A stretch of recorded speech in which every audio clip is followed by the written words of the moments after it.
Started the recording and I'm admitting all now.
Okay, good morning, everyone. On behalf of Prince George's County Executive Angela Brooks and the entire office of the County Executive, I want to welcome you to our 2024 Grand Slam of Opportunities. We're grateful and honored to have your attention today, and I hope you enjoy your time with us. I'm Angie Rogers, Deputy CAO for Economic Development for Prince George's County. I have the privilege of serving in the Brooks administration, and my job is to translate our 498 square miles, as I like to say, urban, suburban, and rural, into meaningful economic development.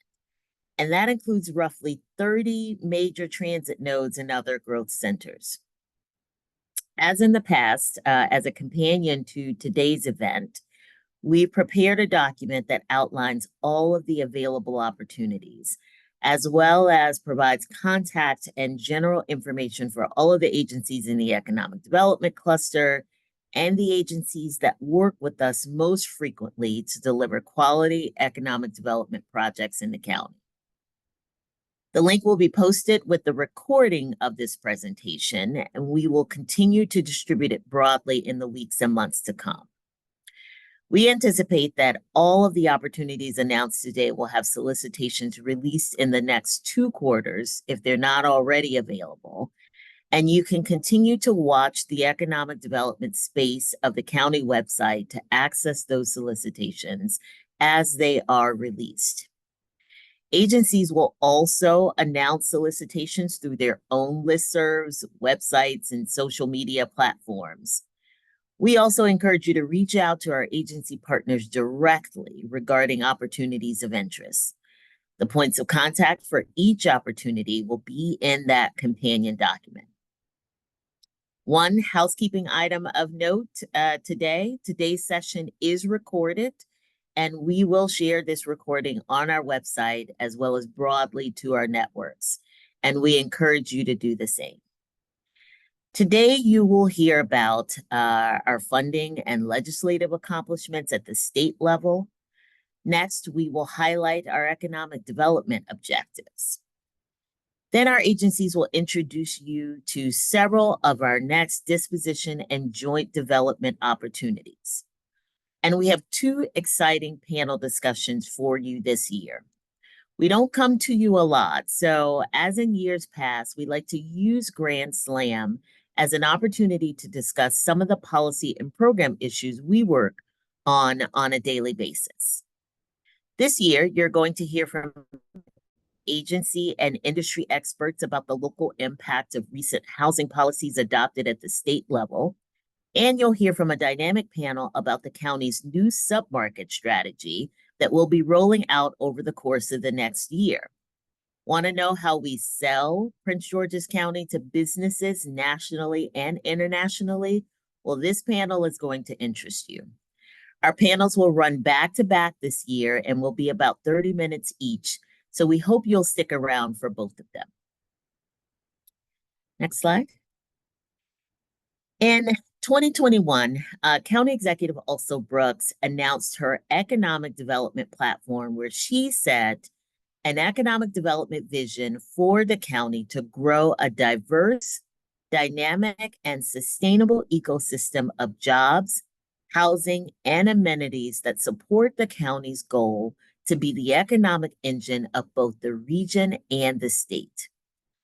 Over the past 3 years since setting that bold new vision, we've had some unprecedented wins for our county in this space, bringing first of its kind investments from both the state and the federal level to the county. Our wins in the 2024 Maryland General Assembly session were no different.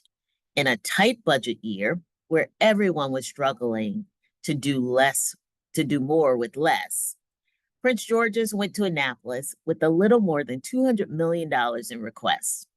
We came back with $198.3 million, 149.6 of that in economic development, 38.3 million in healthcare, and 10.4 million for the environment.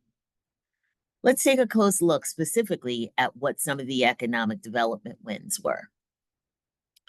If you haven't been hiding under a rock, then you know that after a process that ultimately lasted more than a decade, the General Services Administration determined Prince George's County will be the new home of the FBI. This is the largest procurement in GSA's history, and it will be transformational change for Prince George's County, bringing a $4+ billion investment to the county and all of the ancillary development that we know will come with it. The county and the state are doing their part to make sure that investment bears fruit. The state dedicated another $100 million in this year's budget to assist with infrastructure and other improvements at the site to assist with the FBI's relocation to Maryland. We also brought home another $7.5 million to the Cheverly Hospital project, another transformational project inside the Beltway in Prince George's County, and a dynamic reuse of a site. We are continuing our investments in the Blue Line corridor. Exciting news this year to have $16.95 million dedicated to investments at the Capitol Heights Metro. And you're going to hear more about Capitol Heights and one of the opportunities that we have to introduce to you today. Also, $16.8 million for the Pavilion at Lotsford project, a continuation of our revitalization of downtown Largo. $3.1 million for the Rosecroft Raceway site, $5 million to help bring a new film studio and soundstage to Prince George's County, and $250,000 for the Liberty Sports Park. Next slide. With these and other investments, we are implementing the bold vision set for us by County Executive Elsa Brooks and inviting you to join us as partners as we deliver generational investment here in Prince George's County. Next. Today's collective opportunities target all of our economic development goals for growing jobs, building our commercial tax base, growing density in TOD areas, increasing affordable housing opportunities, improving food access, and for placemaking. Now, it's been quite a busy year for us in Prince George's County. Before we dig into the available opportunities, I want to introduce Jim Chandler, Assistant DCAO for Economic Development, to say a bit about our busy year. Jim? Thank you, Angie. Yes, my name is Jim Chandler. I serve in the role as Assistant Deputy CAO for Economic Development. As Angie stated, county is continuing our focus on investment in placemaking and transit-oriented development opportunities. In Largo, we have the team at Client Enterprises putting the final touches on Aura, a new residential community just steps from Metro's door. At Addison Road Metro, the team at Banneker Ventures is set to break ground on Park Place, a 193-unit community that will consist entirely of affordable housing units. Earlier this year in College Park, Gilbane Development opened its doors to Atworth, a 451-unit affordable housing project that is at the College Park Metro. And in the next few months, Gilbane will be opening Sovereign, a 293-unit, 5-story TOD mixed-use building, just a few steps from the West Hyattsville Metro Station. And in New Carrollton, our partners at Urban Atlantic are ready to cut the ribbon on the Margot, a 285-unit community that will serve as a foundational piece in the transformation of the New Carrollton Transit Hub. The construction and preservation of affordable housing opportunities remains a focus of our economic development strategy. DHCD programs, including the right of first refusal program, help to preserve hundreds of affordable housing units. Investment in access to high-quality public amenities is a central focus. We are looking to increase amenities, just as we've done with working with our partners to invest in new libraries and facilities at Prince George's Community College. Next spring, we will break ground on a new civic plaza, and we will advance the vision for an extensive multimodal trail network. Prince George's County government agencies have been working hard to help achieve our goals. And as a result, we're seeing major planning and development efforts moving forward.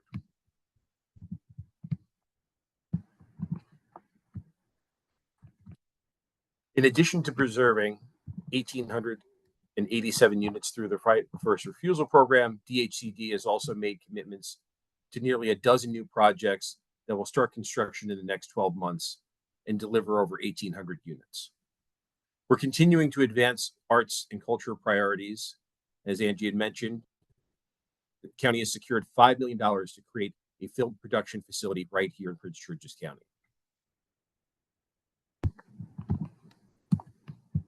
With that, we are excited to bring you several development and disposition opportunities this year, and we're going to take a few moments to focus on each of those. Our partners at WMATA have geared up with a flurry of new joint development opportunities, and over the past few months, our team and Liz Price's team over at WMATA have worked through an opportunity that we're very excited about. The Capitol Heights joint development solicitation will make available 2.7 acre site for the creation of a gateway project at the Capitol Heights Metro Station. The project will support the county's Blue Line Corridor vision to catalyze equitable and inclusive economic development. The project's goal is to implement a walkable, transit-oriented development on the site with approximately 500 new affordable and market rate housing units, enhancements to the station, and site access. At this point, I'm going to hand it over to my colleague, Jackie West Spencer, who's the Executive Director of the Redevelopment Authority of Prince George's County, and she is going to talk to you about a couple of exciting RDA opportunities. Thank you, Jim. Good morning, everyone.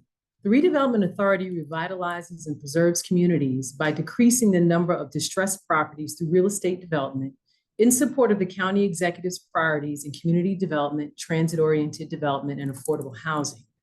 The tools that we have at the RDA to facilitate our work are the authority to dispose of county land that is no longer needed for government purposes and can be used to further economic development, as well as the acquisition of vacant and underutilized commercial and residential properties for development in targeted areas.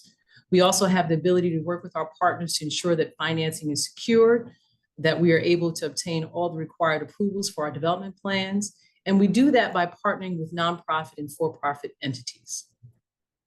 Next slide, Jim.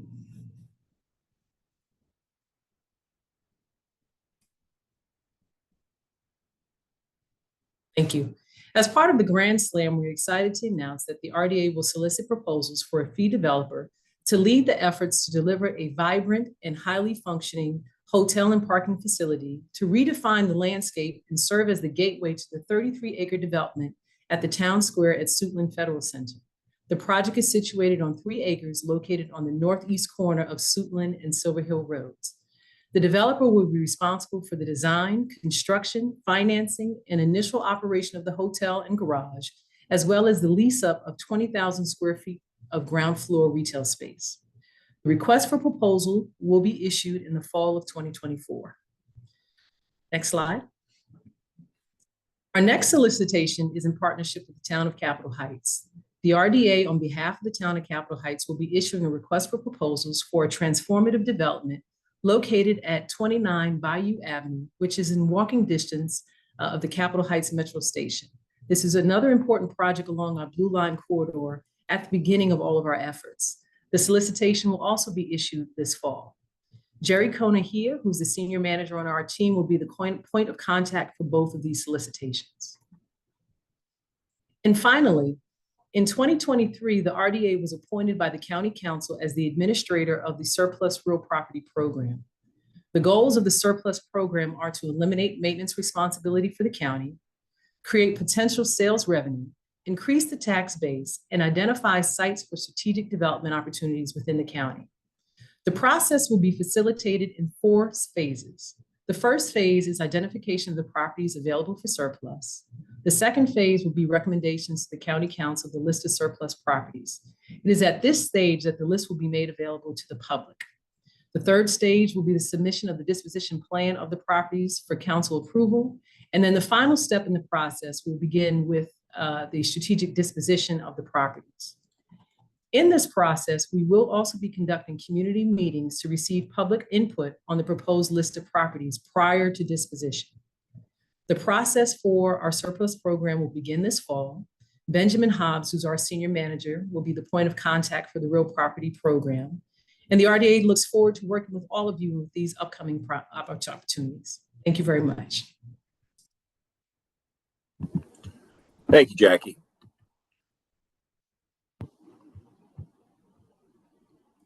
We believe James Hunt is going to talk to you a little bit about park and planning. We're going to hand it over to James, and then we'll talk about some development opportunities. Hey, good morning, everyone. My name again is James Hunt. I'm the acting deputy director with the Prince George's County Planning Department of the Maryland National Capital Park and Planning Commission. Our role within the development process is to, really look and manage the physical growth and plan our communities here within Prince George's County, and as well as protect the natural, cultural, and historic resources that we have. And last but not least, one of the most common things that we are known for is providing leisure and recreational experiences to all of Prince Georgians. Our organization was formed back in 1927 to handle and manage those 3 primary goals for Prince George's County and Montgomery counties. And we've been working very closely with all of our partners within the development community, both on the private side as well as the public side as well. And what I'd like to do is now turn it over to our parks team for more information on their side. All right, good morning, all. I'd like to take the opportunity to speak to 2 of our major projects that we have coming up here in the upcoming months. The first one is the multi-generational community center that will be located in the Prince George's Plaza area. We are currently working to complete the demolition of the Beth Torres Synagogue area located next to the Prince George's Plaza Community Center. Our first solicitation for project management services will go out this summer. And then we will be following that up with a design build services that will solicitation that will go out this fall. The facility would be approximately 8,000 square feet and include indoor aquatics facility, double gymnasium, fitness centers, multiple flexible spaces for community meetings and different things, as well as an indoor running track. And our next project would be we have a project at the Sports and Learning Complex, the aquatics renovation over there in Landover, Maryland. Later this summer, park planning will be seeking construction management at-risk services for a major renovation to the aquatics amenity within the Sports and Learning Complex. The scope of this project would include new HVAC equipment, ADA improvements to both the pools and the locker rooms, site dewatering, upgrades to the leisure pool, as well as reconstruction of the existing competition pool. While this work is happening, the intent is to leave the facility open, and the commission hopes to maintain both one pool being worked on while the other pool's open and vice versa, so that the community will continue to use the facility. And thank you guys for your time. Those are the two major projects that the recreation side wanted to present today. Thank you, Brian. Next, we have Director Michael Johnson, Director of Department of Public Works and Transportation. Thanks. Thank you, Jim. Good morning. Just to tell you a little bit about DPWT, Department of Public Works and Transportation, prior to going into the projects that we have, the exciting, slew of projects that we have. So DPWT is responsible for maintaining nearly 2,000 miles of county roadway, along with associated shoulders, sidewalks, curbs, and gutter. We have several stormwater management facilities, and that also includes nearly 3,000 acres of grassy area that we are also responsible for maintaining. We also operate the county's bus service, and that's a fixed route bus service primarily, covering 28 routes and covering more than 10,000 miles throughout the county.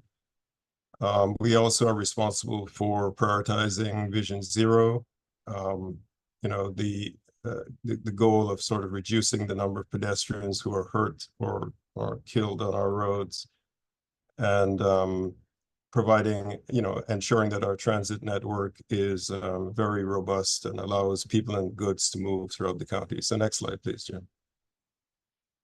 So we have several capital improvement projects that are part of our program that I would sort of like to speak on.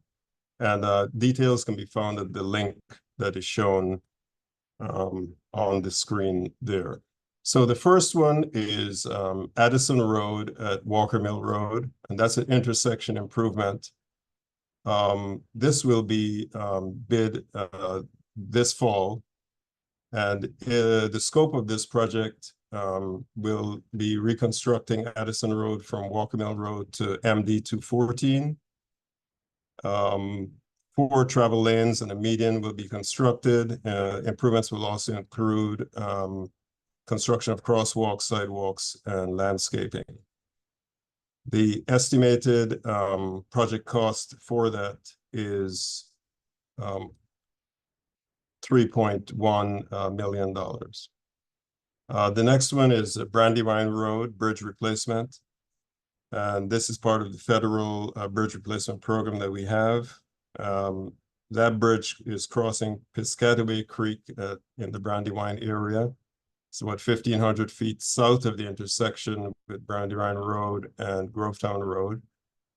And the project scope includes replacing the existing structure. Scour countermeasures will be put in place to protect the foundations of the bridge. Lengthening and widening and raising of the structure to accommodate, its resilience against flooding.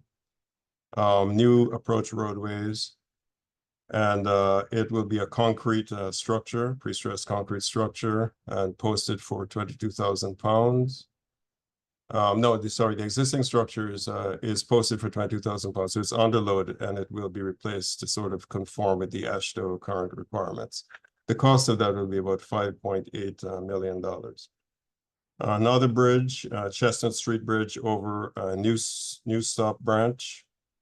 And that bridge will also be a replacement of an underloaded bridge. It will be longer, wider, and also provide scour protection. The approach roadways will be modified to provide a smoother transition to the structure. And that's about $3.3 million.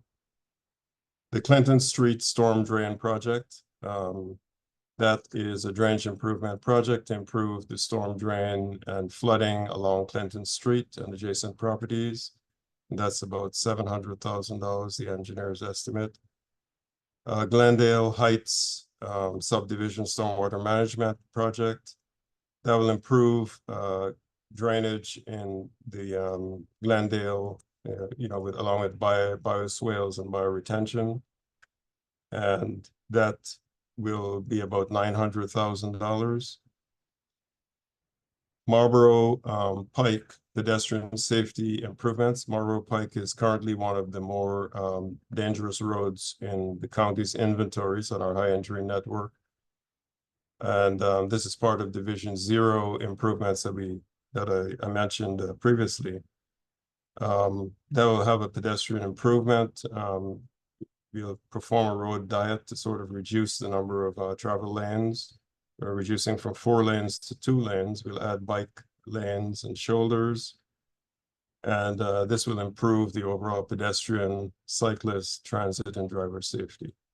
That's about $5.9 million, the estimate. Metzeroff Road. Metzeroff Road is again another road on our high entry network. And that goes from MD 650 to Delphi Road in this phase. About 4,400 linear feet. The scope of that will be, a road diet with the improvements that will sort of make the road truly multimodal. $4.6 million is the engineer's estimate for that. Pedestrian safety school improvement. We received a TAP grant for examining to improving the walk shed for 19 schools. We added an additional one, so there'll be 20 of those that will be looked at the first phase. And that would, the scope of the work would be new crosswalks, stop bars, center line, striping, parking lanes, flashing LED signs, RRFBs, and signals. 2 signals will be part of that entire project. So that will impact the Delphi Road, Wells Parkway, Allentown Road, Tucker Road intersection on Marlboro Pike near the Donald Drive intersection. The estimate for that is $1.8 million.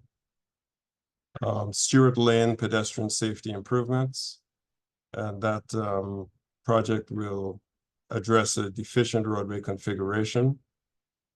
The goal being to improve pedestrian safety. The project will also improve roadway travel and also add concrete sidewalks, curbs, and gutter, enhance storm drainage system, and street lights and new street trees. And that's a $2.5 million project. And the final one is the Upper Marlboro Flood Risk Management Project. That's an improvement to the Upper Marlboro levee system. That's a flood control improvement to the existing Upper Marlboro system for the city of Upper Marlboro. And that's a $7 million engineer's estimate for that. So that's the first thing. Next slide, please, Jim. We also, as DCO Rogers mentioned, are gearing up to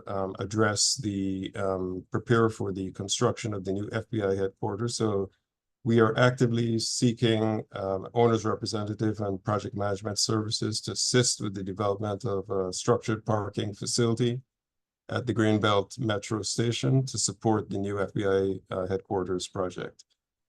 And the solicitation will be available this fall. So all of the projects that I mentioned will be going to bid this fall. So quite a bit of work.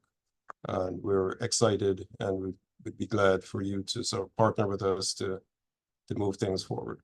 Thank you. Thank you, Director Johnson. With that, we are going to start transitioning into our panel discussions. So as Angie mentioned, we have some terrific panelists with us this morning that have agreed to spend some time with us. And so we're going to first focus on a panel discussion that is intended to discuss the impact of the governor's housing package, which included 3 notable bills approved by the state legislature and signed into law earlier this spring. With us this morning, we have Aspasia Spolia, Dominic Butchko, Stephanie Prostel, and Bobby Gilbane. I'm going to have them introduce themselves. We're going to then jump into some of the legislation. I think Dominic's going to provide some of the overview, and then we'll open it up to some questions and answers for our panel. So Aspasia, you want to introduce yourself first? Yeah, definitely. Good morning. Aspasia Xipolia. I'm the director of DHED in Prince George's County. Dominic? Hi, I'm Dom with Mako, Associate Policy Director for Mako. Stephanie? Hi, Stephanie Prestel. I'm the Executive Director with Housing Initiative Partnership. We're a nonprofit affordable housing developer and counseling agency. And Bobby Gilbane.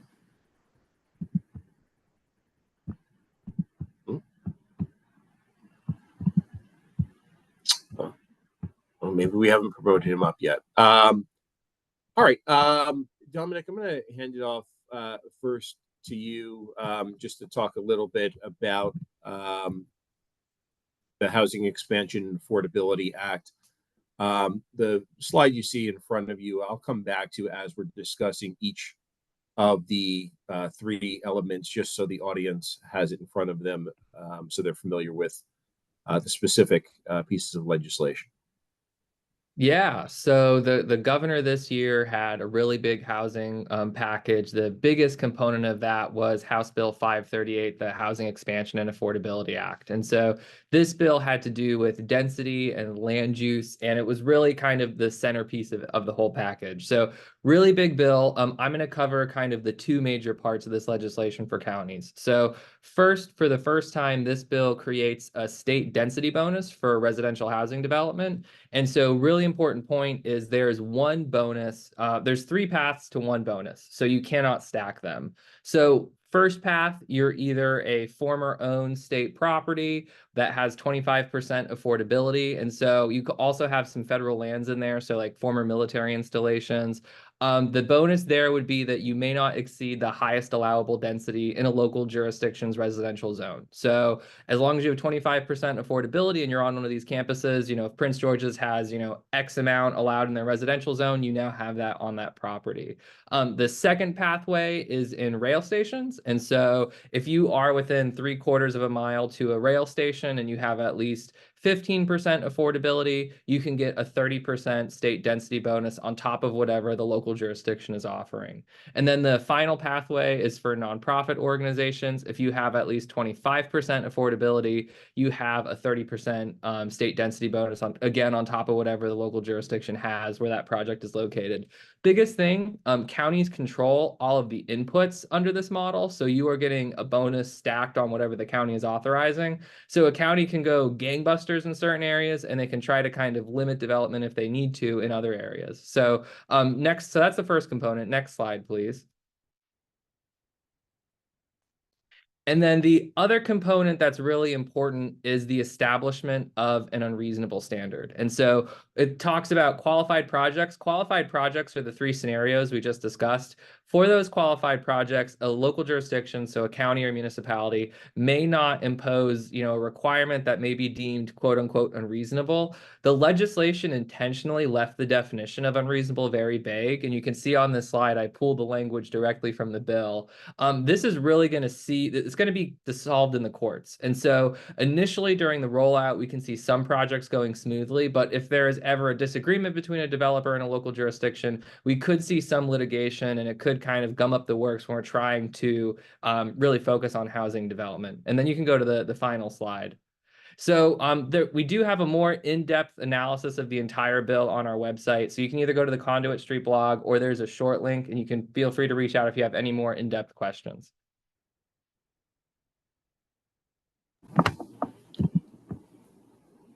All right, thank you, Dominic. I'm going to go back to this slide just so the audience has this in front of them.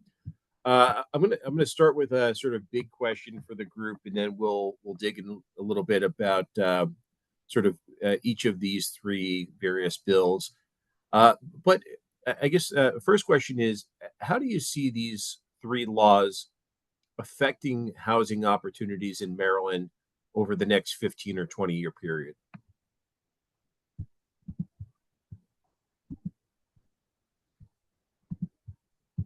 I can jump in.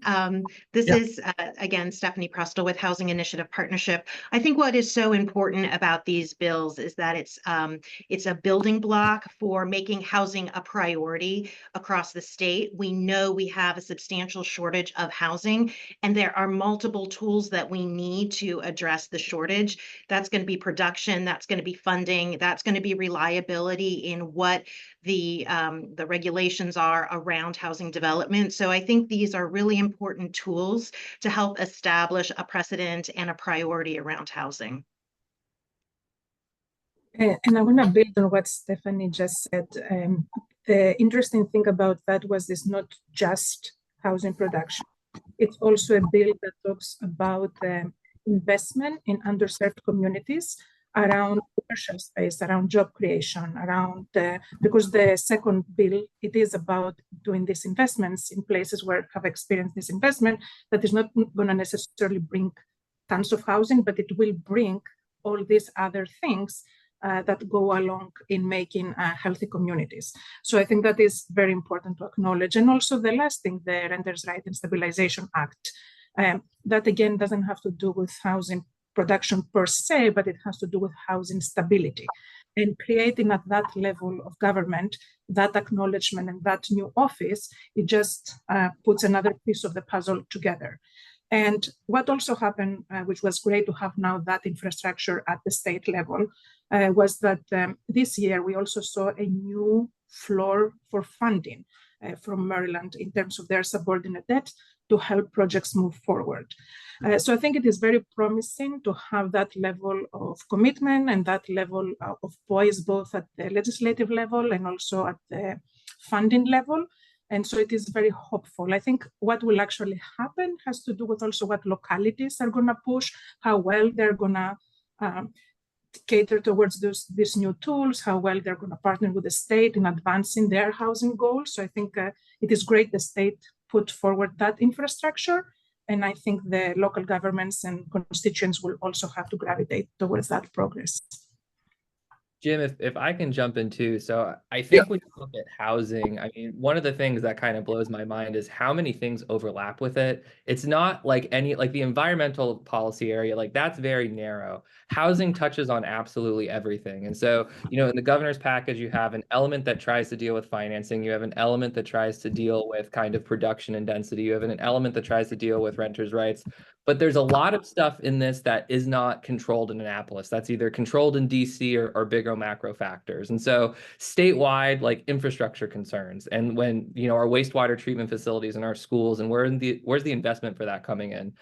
Interest rates are really big, and we're seeing a lot of kind of production held up, and all of that's controlled by the Federal Reserve. And so while I think that these pieces of legislation will definitely help in making more housing for Maryland, the picture is so much broader, and we can't kind of lose sight of that and just raise the victory flag. Yeah, no, terrific point. Thank you, Dom. I guess, and a couple of you noted about opportunities for funding.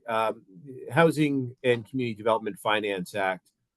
How do you think the funding provided by this act helps further some of the joint development partnerships that deliver affordable housing here in the state?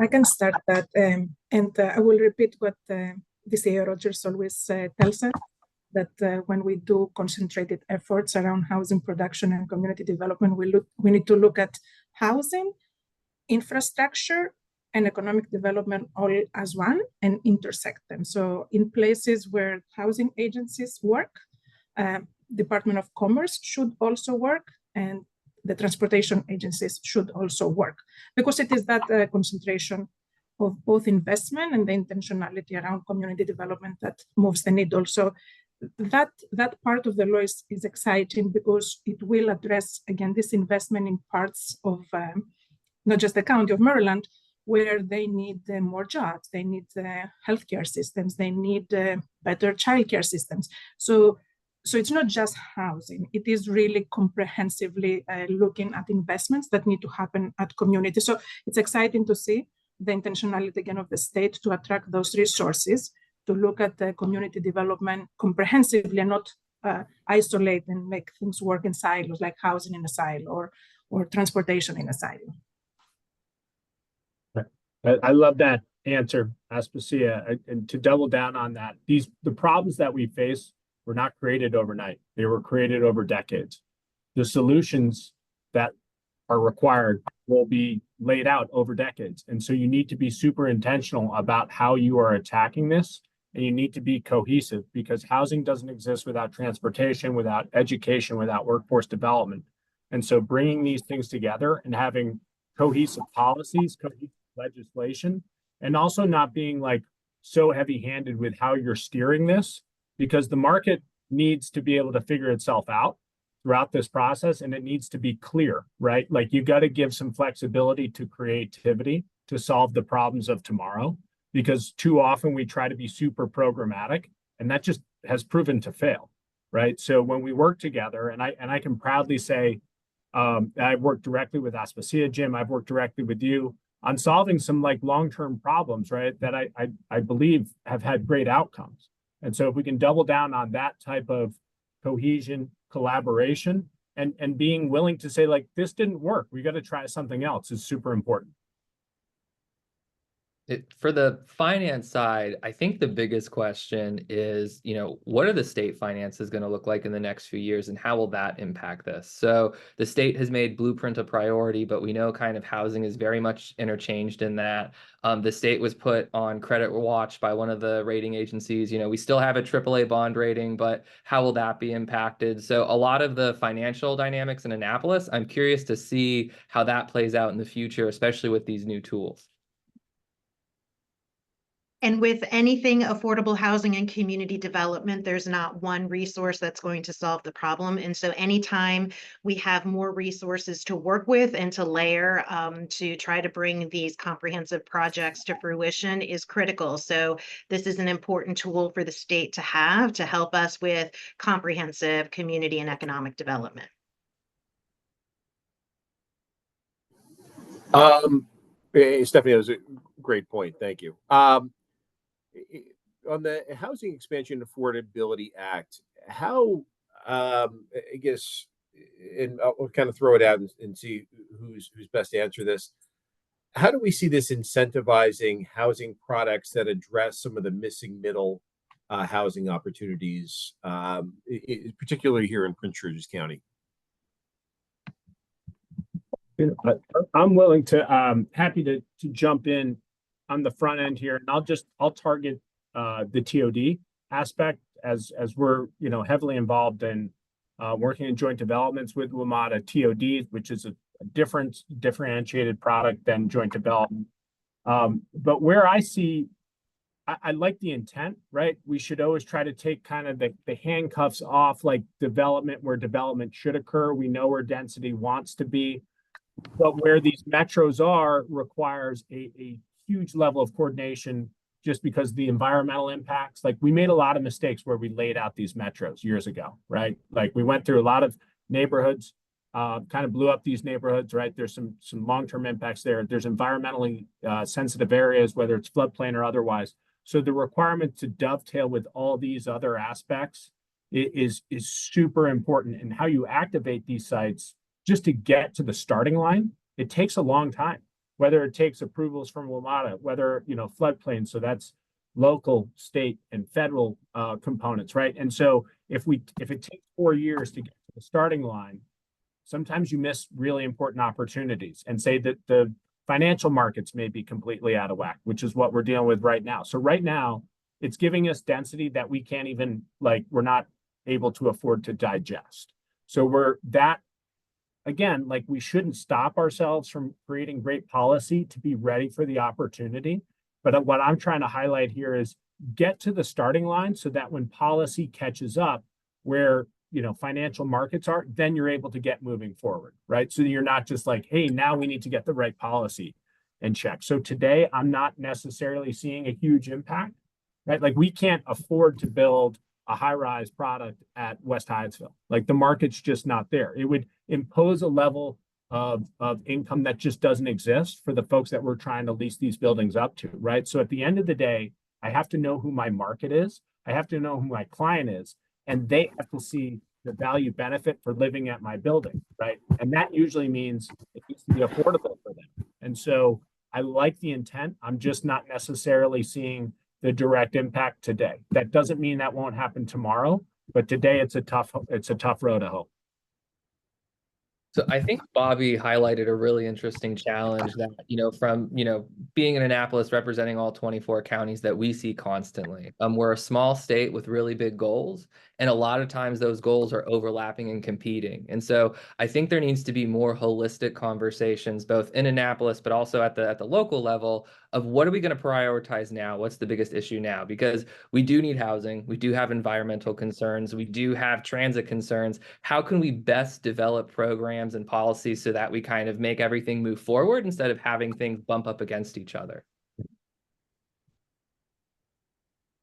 That's a terrific point. So we're going to wrap up here in the next couple of minutes. I did want to touch on the Renters' Rights and Stabilization Act, and I'm going to guess this is going to be closer to both Stephanie and Aspasia in terms of responses. But how do you think the Renters' Rights Act may change the way both landlords and renters approach leasing agreements for sites that qualify under this act?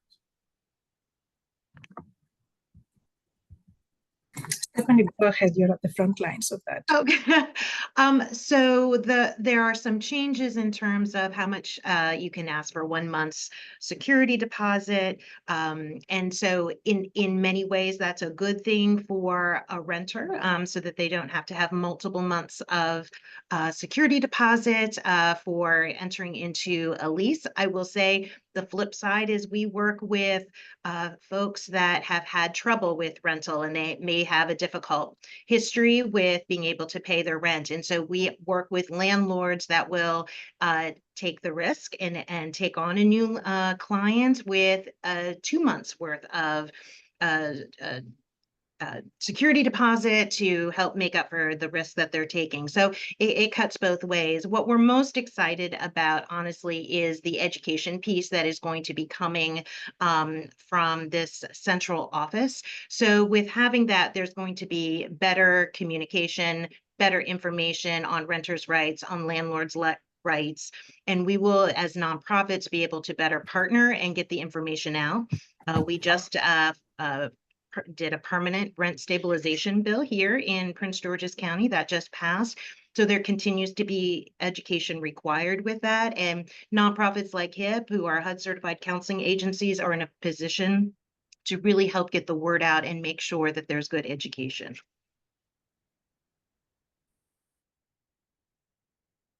Yeah, I would just say from a landlord perspective, what's really interesting, and we're trying to do this throughout our portfolio outside of Maryland as well, we're always trying to come up with and work with great partners that can help increase people's credit history, right? There's notorious issues with that, right? And people can be great renters and they're not establishing a great credit history established with that. So there's any number of programs. We're working with the SUSU, which is one of a handful of great ones. They also work with Fannie and Freddie so that we can do that education part, but also get people up the ladder, right? So that they can be better armed to have better credit moving forward. There are no perfect solutions, but I do think there needs to be like there is a great responsibility in being a landlord. There's also a responsibility in being a tenant and being like fair and even-handed and trying to create best outcomes. Because from a landlord's perspective, I want long-term stabilized assets. That's a great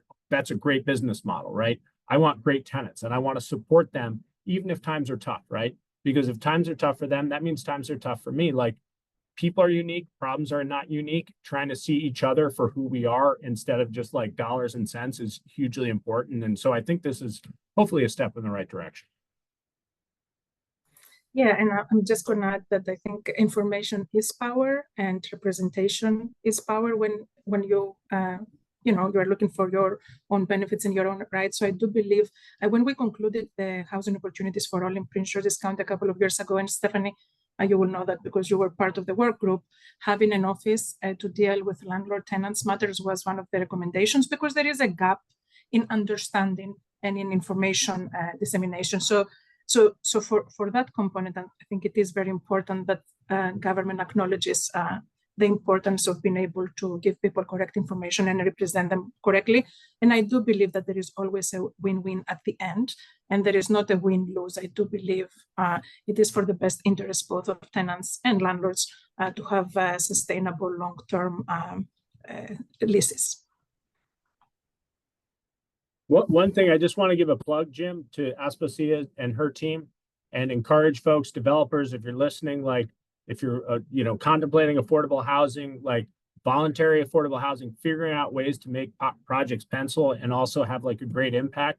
Reach out early and often. Reach out early and often to Jim Chandler, to Angie. Like, there's so many great resources that the county has. They're great people making huge impacts, and they want to get things done, right? Like, this isn't a group of people that are just sitting on their heels.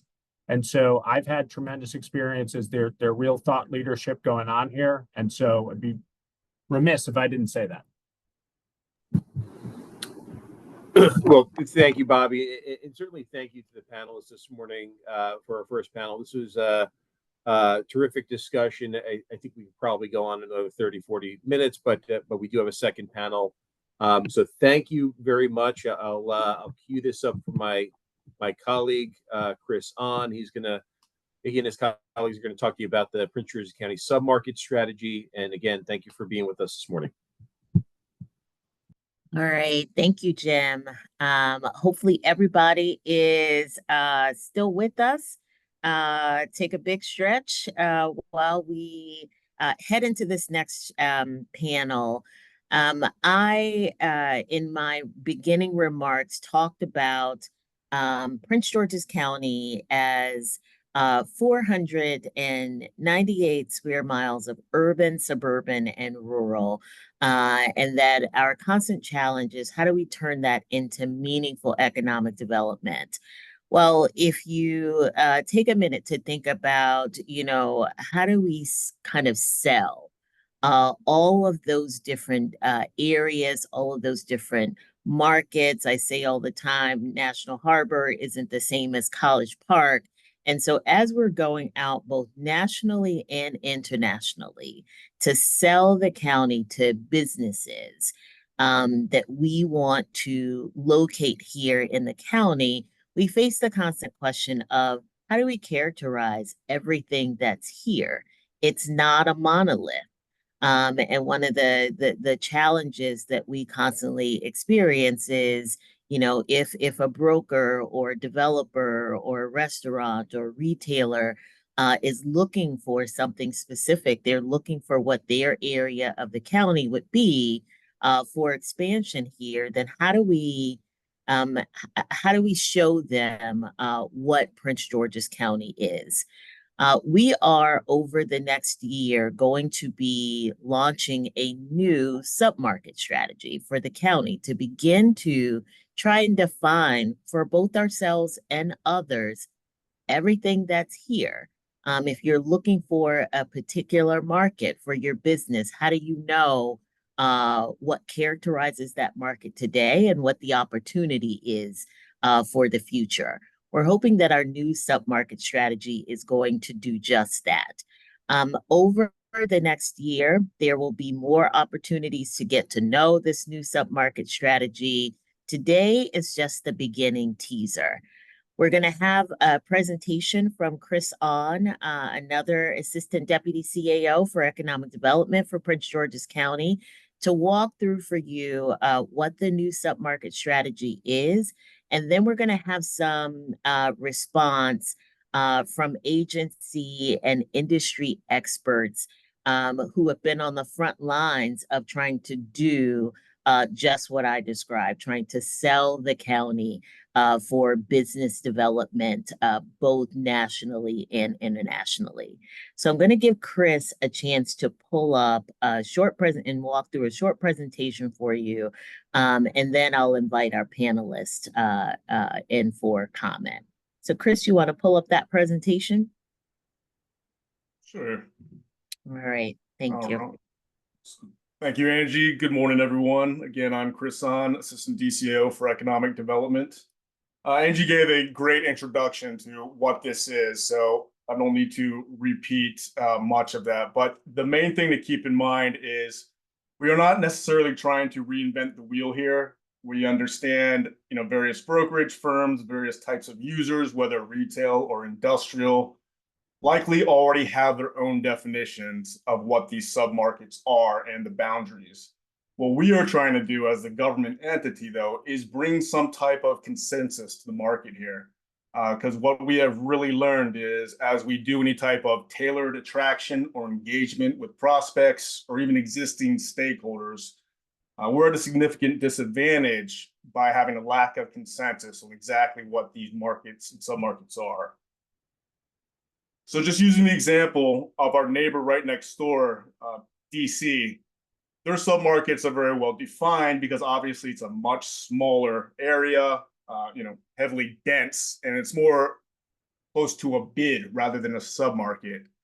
So when we're doing any type of regional attraction, not having the defined submarket and able to do apples to apples comparisons with regional competitors puts us at a real disadvantage, whether it comes to net effective costs or even future prospects of the development area. So what we need is really the case to formally standardize these submarkets with Prince George's County government adopting these defined boundaries. And we're hoping that the market will start adopting these over time. So the main problem here is the lack of consensus. Again, which we'll get into in another slide. We could see the wide dispersion in the market of exactly what our submarkets are, whether they're industrial or office or retail, and even within the same class, you would have different brokerage firms or developers using different types of names. Wasn't always reflecting the changes that are being made in the county and a lot of the exciting things to come. So it's just too large and dispersed to not be communicating within the terms of submarkets. So this really hurts us in terms of, again, the external competitive positioning. How are we within the region? How are we on the national level? If we are trying to prospect someone for College Park, we need to use that submarket and those individual attributes, not the county as a whole, which is what the county government has been doing previously. Additionally, having some type of standardized submarkets will allow us to really have a better internal strategic use of that data. We want to know who are the key stakeholders within each submarket. What can we do to assess them? What can we do in terms of planning? And how can we use this data to facilitate additional transactions? So again, the solution will be more of a county-wide adoption of what these defined boundaries are, and hopefully bring some consensus to the market over time, with those benefits being what we just discussed, being able to have some tailored engagement for the external outreach and internally within our strategic planning. So when we go to the process of all of this, I'm not going to read every word here. I think the main thing that you need to understand is we surveyed all the major brokerages, where they defined their boundaries, what were their submarket names. We also surveyed RCLCO, which is a heavy name in terms of the institutional research aspect of real estate, as well as CoStar. So out of the 7 authorities surveyed, they all had 14 different ways to break up submarkets and 0 consensus. Again, this is an issue when we're talking about attraction for people outside the region who are trying to pull up CoStar or pull up their own brokerage research to see what's going on within Prince George's County. So in terms of methodology, before we go on to that, we just want to remind you, these are not clusters or corridors, but they will support their identification and production of tailored collateral. So what I mean by that is, again, we are 500 square miles. You're going to have a lot of area under each submarket. So when we first roll this out, people will say, what about, the Arts District in College Park? We're not talking about placemaking in corridors or those clusters. We're talking about defining these large areas so that brokerage or any stakeholder within them can actually go ahead and assist with that type of placemaking internally. So what we did was really a multifaceted approach to this, a layered approach to how we're going to do the submarkets. And they're really going to be divided between regional trade areas, submarket boundaries, and then our transit infrastructure and proximity attributes for each. So how this works, on the first level, we wanted to segment by regional trade area. This is really driven by census block. It's indicative of demographics and spending habits. This gives us an extra way of when we are prospecting to institutional type users. A lot of times they're going to look for much different data than just seeing what type of space is available. But this gives us a way to at least add that first layer that is more census block and demographic and spending driven. Second, we're going to actually divide all of these regional trade areas into the individual submarkets. Now, again, we went through a lot of the major players from brokerage to CoStar to see how these were all divided up. We did not want to reinvent the wheel too far because we still want people to be able to have access to this data. So we tried to base a lot of this off of CoStar, but there were some definite shortcomings in the way that even CoStar was dividing these up. So we're able to go ahead and do our own. And as Angie discussed, we'll be rolling out further tools for everyone later this year, including the new GIS mapping for these that you can actually layer within CoStar or whatnot to make sure you get accurate data as you pull. And the third layer is looking at how each of these different submarkets are going to be affected by their regional proximity and some of these transit attributes. Obviously, when we split these up on the northern western side, you're going to have a lot of these as TOD areas, or transit-oriented development. Whereas we see on the eastern side of the county, a lot of this isn't for industrial logistics, being near 95 and 301. So we look at how all these ways these different submarkets are influenced on how we can do placemaking. So really, we came up with this unique approach to segmentation of these submarkets within these trade zones. And now to go over them, for our north trade zone, College Park, TOD,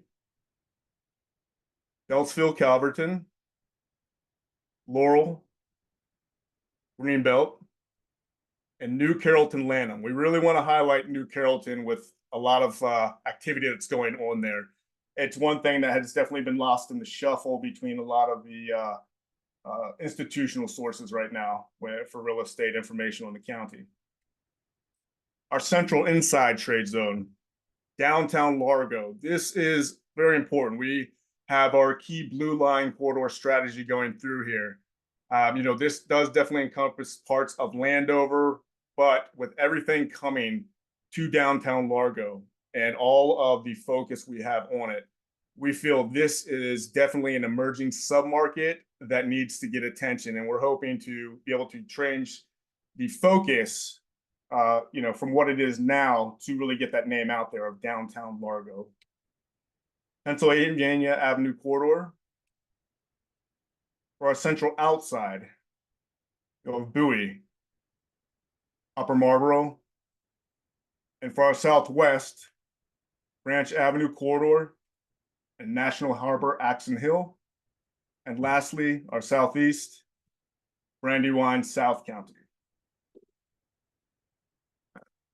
Jim, I'll turn that back over to you. That's it for the presentation. Or back over to Angie. I'm sorry, Angie. So I want to thank you for that, Chris. I want to invite some of our agency and industry experts to the screen now, so we can talk a bit about what we just saw and what we think this will mean for the county going forward. So I want to invite to the screen Nicole Hall, who is the Business Development Manager for Restaurants and Retail at our Prince George's Economic Development Corporation.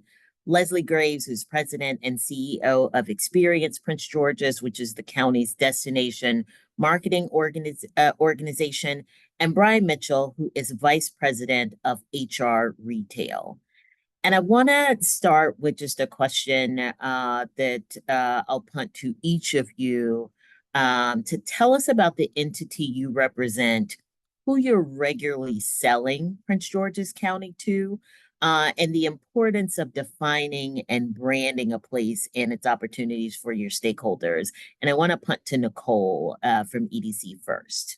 Great. Thank you, Angie, and good morning, everyone. As Angie stated, I'm Nicole Hall. I'm the Business Development Manager for Restaurant Retail for the Prince George's County Economic Development Corporation. The EDC, as we use as an acronym, is tasked with being the stakeholder and key leading the strategic plan of the county, as well as for economic development.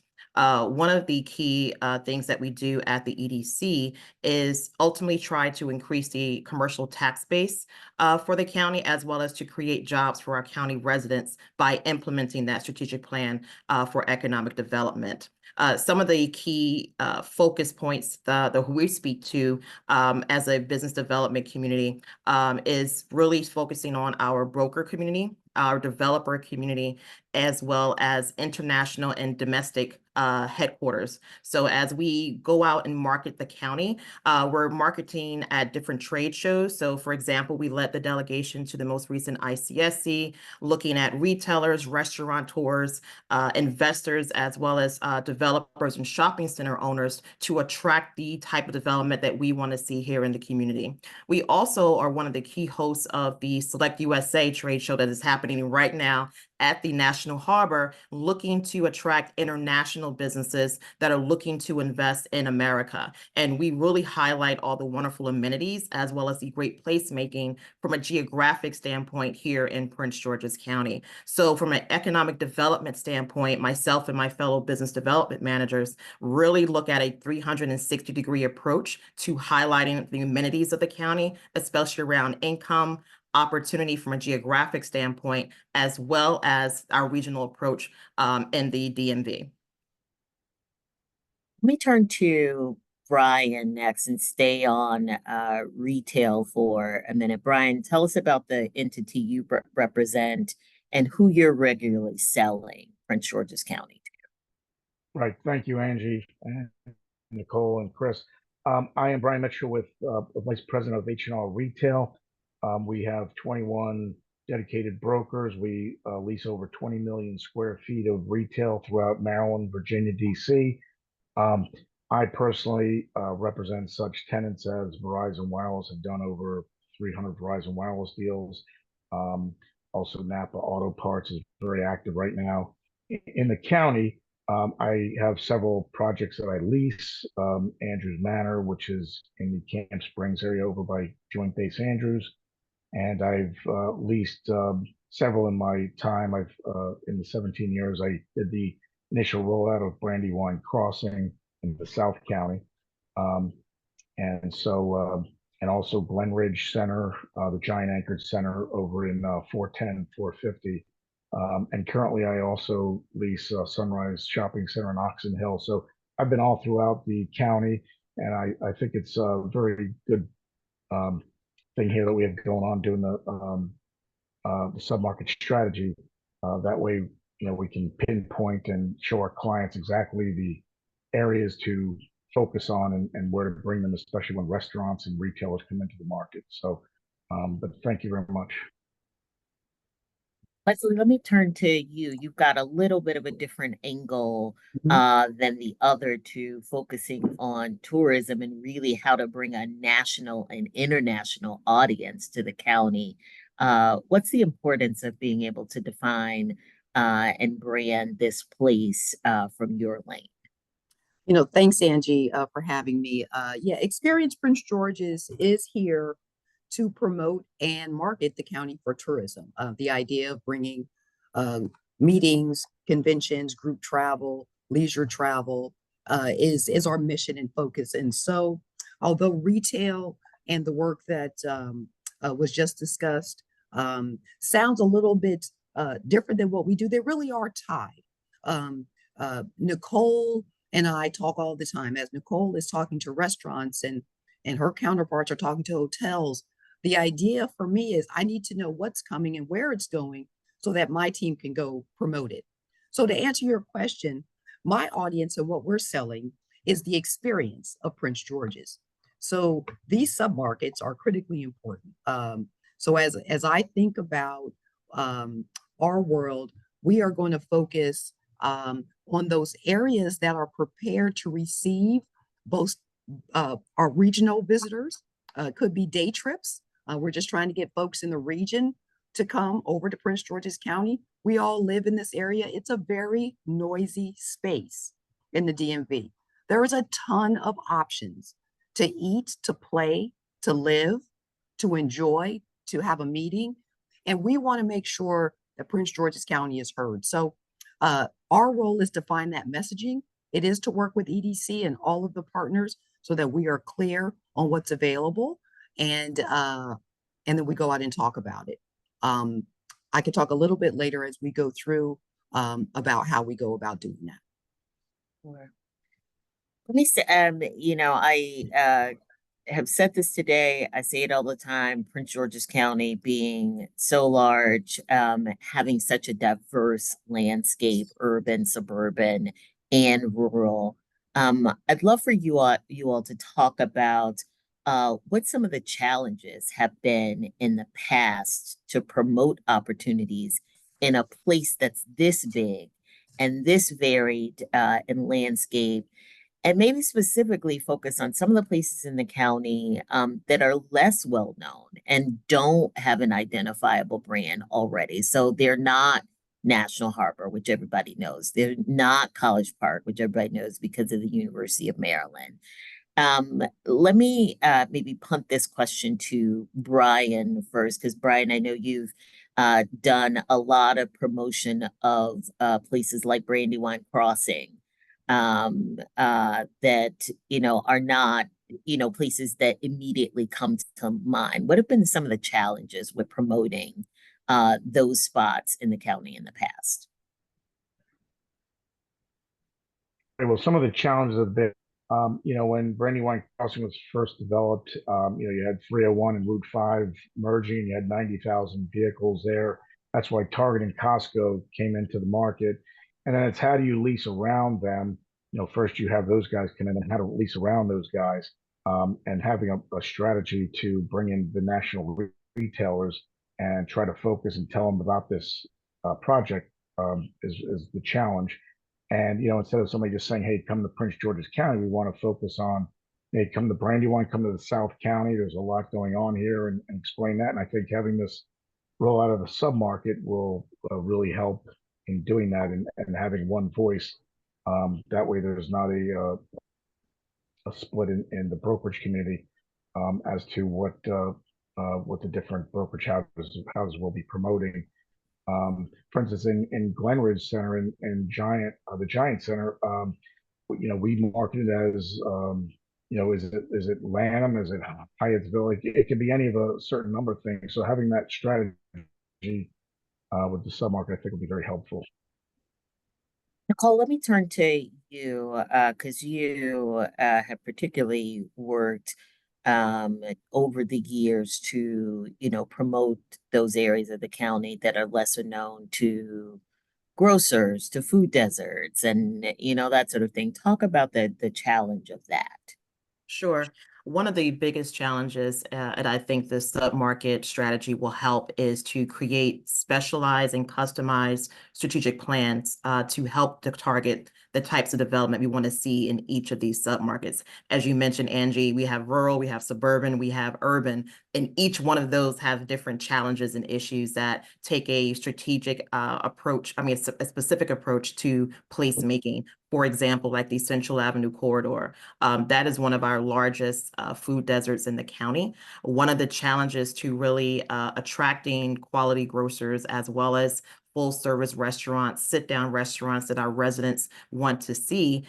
It goes back to the number one rule of real estate: location, location, location, right? That's one of the first things. But the second thing is understanding what demographic profiles are needed to attract those quality grocers. So as we look at some of these submarkets, there might be great density inside the Beltway, but we need a higher household income by attracting more headquarter locations, more businesses that are hiring more employees, or as to increase our daytime density, as well as adding households, whether it's in the form of multifamilies around our TODs, townhomes, or more single family homes, to increase our evening density to support the type of retail that we want to see along those corridors. That's why it's so exciting to be a part of the Blue Line corridor development that is really infusing a lot of the infrastructure that we like to see in that area, because that will support the retail development that we need and the county really is looking for. Another benefit of the strategic submarket program is that it allows us to approach our property owners. As I mentioned, location is one of the key things when we look at leveraging a lot of the positive aspects in these submarkets. It allows us to go to those shopping center owners or property owners in these submarkets to say, here is a plan that is built around highlighting what we want to see in the county. Here's a plan that can assist you, or resources, whether it's with incentives or other stakeholders we can bring to the table to help them redevelop, repurpose, or potentially reuse their properties in a way that aligns to that plan. So those are some of the challenges that we have and some of the answers that we're bringing to the table with this submarket plan. Before I turn to Leslie, I want to stick on Nicole and Brian for just a minute, because I do think that your average resident, probably has a sense and can tell you right off the bat, if you ask them what kind of restaurants would they like to see in their neighborhood, what kind of retail do they want to see in their neighborhood, they have an answer, but what those retailers and their brokers are looking for in order to come to that neighborhood are often a complete mystery to the average person. Mm-hmm. Talk a little, and either one of you can jump in, talk a little bit about like what retailers, what restaurateurs, what their brokers are looking for, and talk about it from this perspective of sort of disaggregated information, because I think often, we've been faced with having to present information for the county as a whole, when really the market, if we broke it down into submarkets, it might be more attractive to some of these folks, but not having been able to do that in a way that's consistent in the past has presented to me as a barrier, but I want you guys' perspective on that. Sure. One of the things that retailers look for, whether it's a restaurant, entertainment, clothing service provider, are three main things: density, and that means the number of people that are available in a specific area or submarket or trade area that is available to patronize their business. And that means density, a number of people, number of population daytime. So that's a lot of your employers, as well as your evening density. That's the number of households. When we look at brands, let's say for a grocery store, they're looking at the number of people within a 15 to say 30-minute radius of drive time to get to that space. Each retailer is different, so it's a little hard to pinpoint one specific area, but density is a main thing, whether it's geographically from a number of miles for the total number of households, or from a drive time for some retailers. Another is income. So when we look at Prince George's County, we hear that we're one of the richest, highest grossing income areas in the county. The disadvantage is that we're also in the DMV with Montgomery County, the DC, and Northern Virginia. So when we look at it from Leslie's point, from a regionality standpoint, yes, we're one of the highest income counties in the country, but we're also in one of the most highest income areas of the country when we look at our competitiveness with Northern Virginia, Montgomery County, Anne Arundel, as well as in DC. Another area that retailers look for is education. So from an education level, Prince George's County has great education attainment. We're at about 40% overall, but we're also, again, at the competitive nature of our surrounding demographic. So there's certain pockets even within Prince George's County that when you look at those three main demographic profiles of income, education, and density, we have several pockets in our submarkets that work great for that, whether inside the Beltway or outside the Beltway. And you've seen, for an example, College Park. That's one of the reasons why you have this cluster of economic activity happening around there, because you have high indexing and demographics for income, education, and population in that area. So as we look at the submarket, we're looking at what is needed to fill those amenity gaps to support those lower areas of income, to support the traffic that we would need to bring to the development traffic we need to bring to, let's say, a Central Avenue corridor to increase the income level there, because it has the density. We just need to increase the income level to attract the retailers that we want to see. One last point that I'll say before Brian gives his input is that another factor is brand awareness. So when we look at retailers, whether you are a restaurant, retail brand, or grocery store, there are certain brands that they want to be adjacent to or have brand continuity with. So as we look at our older shopping centers, the county has about 240 shopping centers. We're working with those shopping center owners to really potentially redevelop or repurpose some of our older ones, because it really doesn't have some of the brands that we want to see expand in the county, or doesn't allow us to attract the brands in certain areas that our residents want to see. So if you look at certain retail brands, they don't want to be attracted to a certain other brand because it degrades their brand, or it doesn't have the same consumer usage from an organic growth standpoint. So, those are some of the factors that when we look at submarkets that can assist in increasing that growth. Right. Those are, Nicole, I think your remarks sort of perfectly encapsulate sort of why our whole economic development strategy is built the way that it is. The focus on these denser areas inside the Beltway around transit, because those are opportunities to have, I think sometimes people miss that daytime foot traffic. And having both the daytime and the nighttime needed together to sort of sustain an area. And then you add on the layer of income, and then you add on the layer of brands wanting to be adjacent to brands that they consider to be complementary. It's a lot to juggle for those who, like you and Brian and Leslie, who are trying to attract business to the county, but it's why we sort of build these strategies the way that we do. But it also explains a lot, when folks are wondering, well, why can't I get this business in my neighborhood? And you start to explain and folks' eyes glaze over, but these are the things that you guys deal with every day, sort of, 15 different competing priorities and trying to find that right niche to bring in that piece of business. Leslie, maybe I can get you in on this conversation, because I know you have worked to really brand and attract business also to areas of the county that are not your, sort of run-of-the-mill, non-identifiable areas already. Absolutely. I think that when I look from a visitor perspective on what our challenges are, I do believe, like Nicole, that the submarkets are the answer.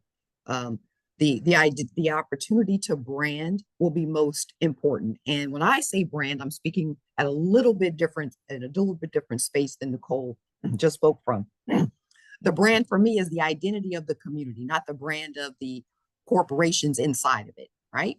So I'll use as an example Upper Marlboro, which will be part of, I think it's the, Chris, I apologize, I was flipping and didn't take note on the screen. Upper Marlboro, I believe, is in the outside central portion. But the point of it is the seat of government historically for this county, but it is not a well-known area.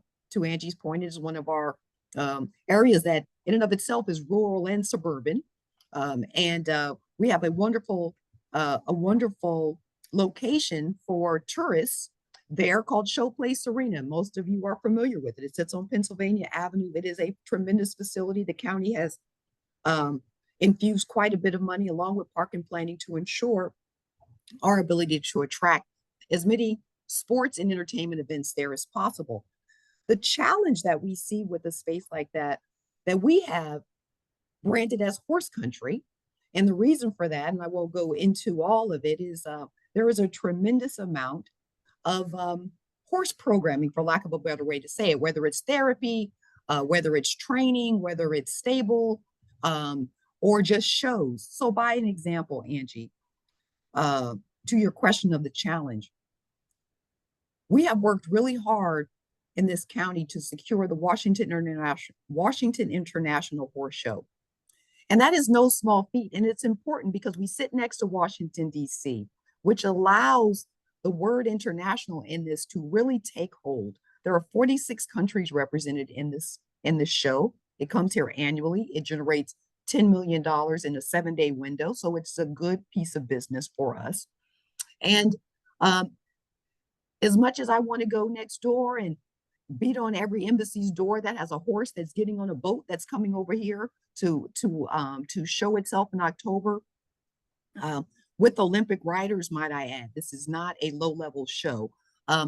We struggle with the submarket's assets, right? We know it's horse country, but that's what we can say. We can't say that we have assets there for you to enjoy. So when I think about the 3 areas, I was listening to Nicole and I thought that's a great way to break it down. When I think about my 3 areas are, what is my experience going to be when I try to get an international or a domestic visitor to come there? Where are they going to stay? And how are they going to eat? And where can they shop? Because at the end of the day, my role in the county is to drive outside dollars in, as Nicole is trying to bring business outside in, not so much a focus on the residents' experience, although clearly we want them to enjoy these experiences. But the challenge that we have, I think, is in these areas, the branding is what it is, but the assets aren't quite there to support it. So in the case of the International Horse Show, the next submarket over that we utilize to partner is the National Harbor, because it has everything that is needed. That is not optimal for us. So when I think about the submarkets and the challenges we have, I would say it's really about trying to fill in the gaps, so that as we are talking to our international guests, we have a way to define the space that makes sense to them, but also be able to very succinctly identify for them what they're going to experience when they're in this space. Leslie, I think that's a good roll into what I think will be our last question, which is, we're going to spend the next year rolling out this strategy. And we've talked a bit about, the submarket strategy really sort of had its birth in, business development, corporate attraction. But when we started to think about this, we really started to think about it in that broader respect. These submarkets how do we show people what the landscape of opportunities are in that submarket? So not just like, you know, what retail space is available or what office space is available, but what does housing look like? What are the amenities? Is this a spot, you know, where you can host a big convention or meeting? And so what's around it to support that? So being able to define that by submarket.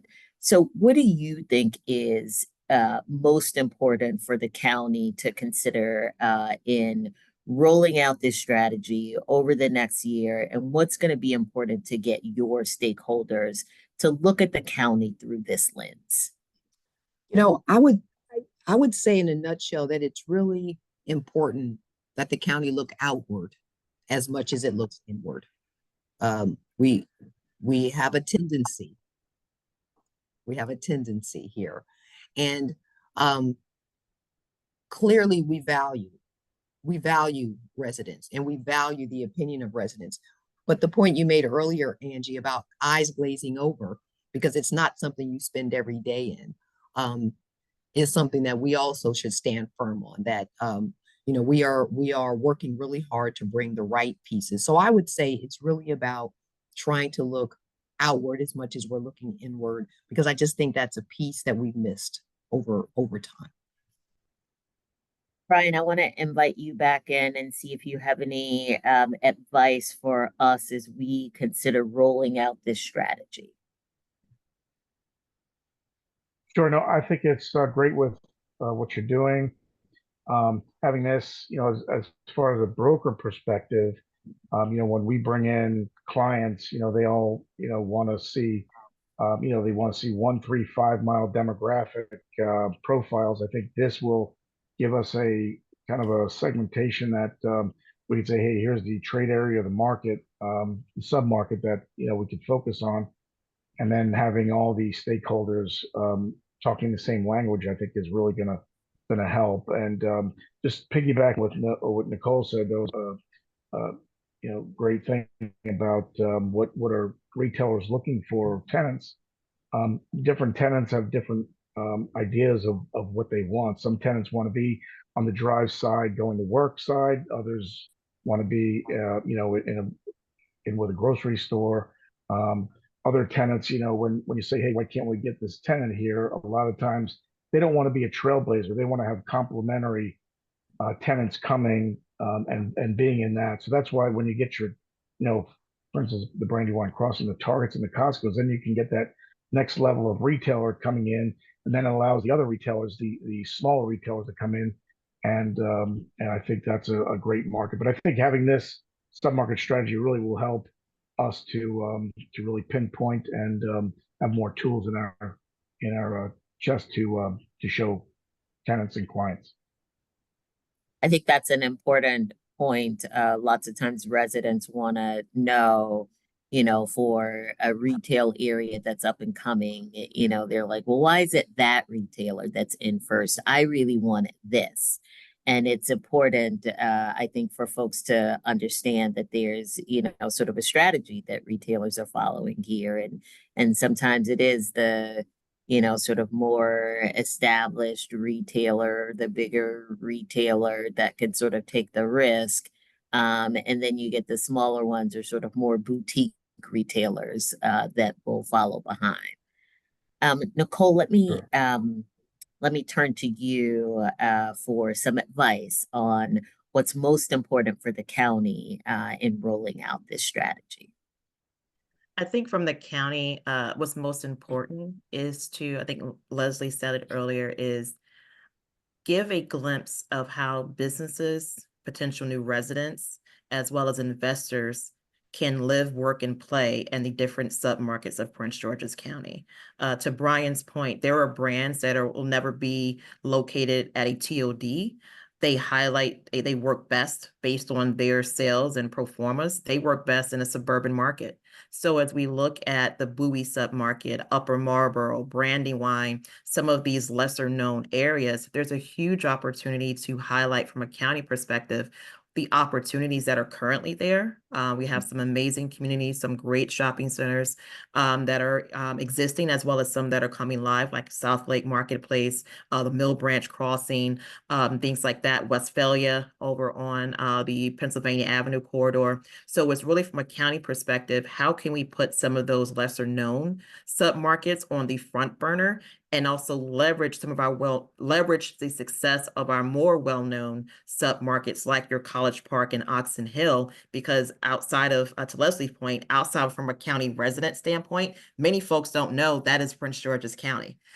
So, you know, how can we really highlight the development areas that are lesser known, leveraging the success we've had on the more well-known, as well as working with our development stakeholders and community stakeholders to build in the amenities that our target audiences, whether it's tourism, businesses, or developers, what they need to see from an amenity standpoint in answering that call from our strategic plan and doing strategic placemaking and success along those corridors. So I think that's where the county needs to really focus on.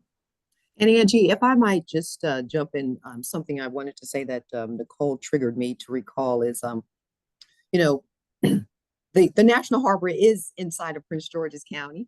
It is very much part of the south end of Prince George's County. And one of the things that we are challenged by is the compression from the National Harbor does not rise up into the county. It does not stay on the corridor and go up, right? And part of that, again, is about what is the experience, what is the restaurant, what is the hotel experience once you leave the harbor and you're heading up towards what I would call sort of our next main destination, which is probably like the Ritchie Station area.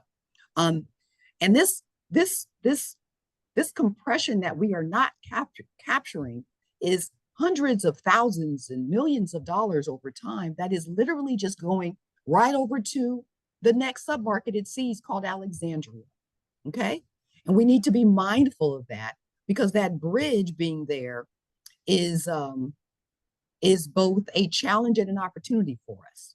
It's a challenge and an opportunity for us. My office is getting a much greater lift out of the Carolinas because that bridge is there, and they're going to stop because they see that MGM and all of those kinds of things.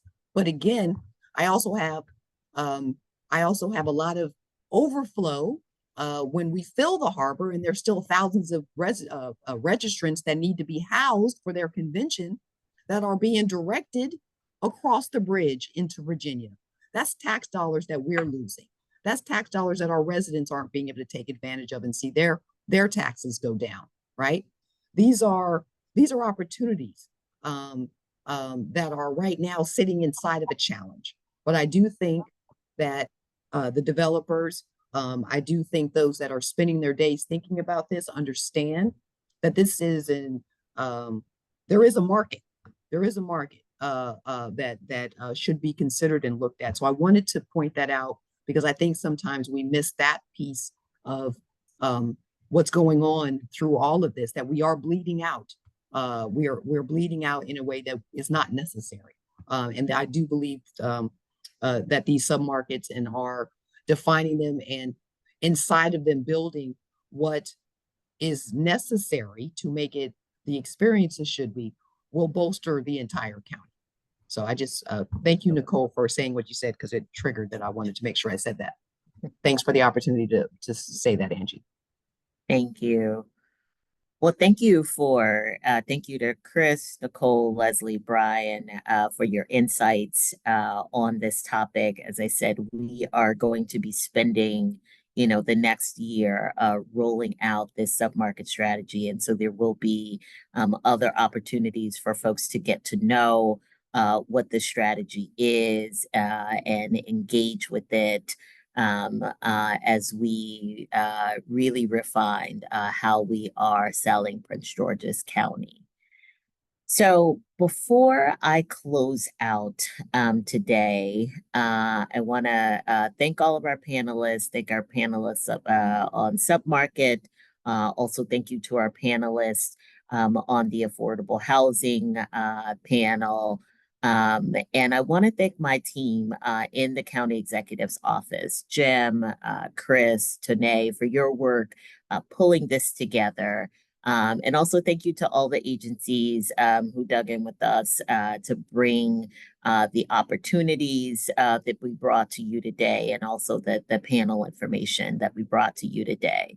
And thank you to all of our participants for spending some time with us to learn about what we've accomplished, but more importantly, the many more opportunities on the horizon for you to partner with Prince George's County. With that, I think we will close out our 2024 Grand Slam, another in the books, and we look forward to you engaging, particularly with these solicitations and opportunities that will be coming out over the course of the rest of this year.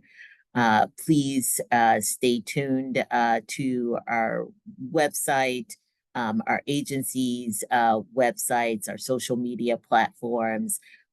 We will be posting, as I said, the video from this session, but also the companion document so that you have something to refer to for the opportunities that are coming. And we look forward to engaging with you in the future. Thanks for your attention today.